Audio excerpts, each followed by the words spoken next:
में जाता हूँ, लेकिन राहुल सर अब यहाँ से आंखें विकेट प्रेशर और बल्लेबाजों पर आ जाएंगे देख सकते हैं। तो वो 3 विकेट में 5 है, तो एक बड़ा शॉट अब हर हाल में लगाना है बाड़ी पर टीम के बल्लेबाजों को। यही तो वजह है इस खेल का, लड़ना पड़ता है गेम समय व्यापाला जी मुकाबला और उनको अपने पक्ष में कर। हम यही बात करते हैं, आखिरी ओवर छोड़ा बचा भी जाते हैं, मना भी जाते हैं।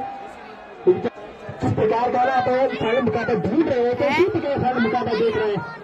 आपकी 6 बड़े 5 रन चाहिए थे, 2 लगातार दौड़ ली, उसके बाद विकेट आए। स्थिति यह है ना कि 3 ओवर में 5 रन चाहिए, आखिरी विकेट है मैदान पर, आखिरी जोर मैदान पर। लेकिन राहुल सर अब यहाँ से आंखें विकेट प्रेशर और बल्लेबाजों पर आ जाएंगे देख सकते हैं। तो वो 3 विकेट में 5 है, तो एक बड़ा शॉट अब हर हाल में लगाना है बाड़ी पर टीम के बल्लेबाजों को। यही तो वजह है इस खेल का, लड़ना पड़ता है गेम समय व्यापाला जी मुकाबला और उनको अपने पक्ष में कर।